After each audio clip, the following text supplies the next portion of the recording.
What is money? The truth about how it works. Money. We use it every day, to buy groceries, pay rent, or save for the future. But have you ever stopped to ask yourself, what is money, really? Where does it come from? And why does it have value? In this video, we'll break down the concept of money in a simple, clear way, so you can finally understand how it works, and why it matters. Before money existed, people used a system called barter. Imagine this. You're a farmer with a basket of apples, and you need shoes. You go to the shoemaker, but he doesn't want apples, he wants wool. Now you have to find someone with wool who wants apples. Complicated, right? That's why societies invented money, a universal medium of exchange. It solved the problem of the coincidence of wants. Instead of trading goods directly, people could use money as a go-between.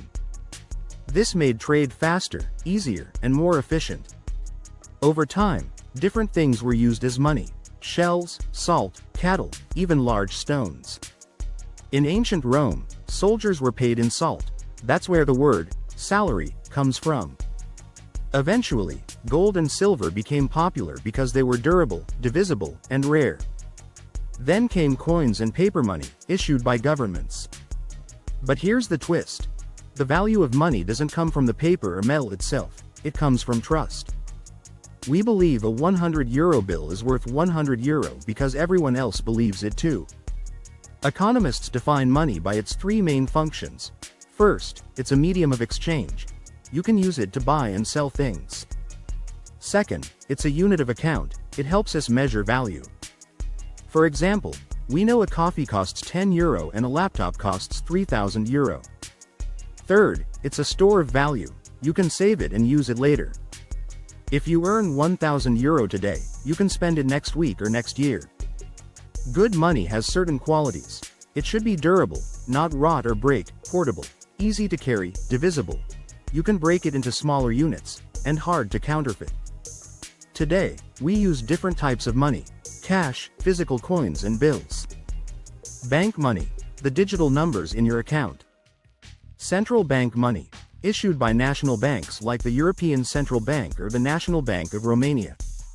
Cryptocurrencies, like Bitcoin or Ethereum, which are digital and decentralized. Most of the money in the world today is digital. In fact, only about 3% of money exists as physical cash. The rest is just numbers in a computer. Now, let's talk about how money is created. Many people think governments print all the money. But in reality, most money is created by commercial banks. Here's how it works. When you take a loan from a bank, the bank doesn't give you someone else's money. It creates new money by typing numbers into your account. This process is called fractional reserve banking. Let's say you deposit €1,000 in a bank. The bank keeps a small portion, maybe €100, and lends out the rest. That €900 goes to someone else, who deposits it in another bank, and the cycle continues. This creates more money in the economy.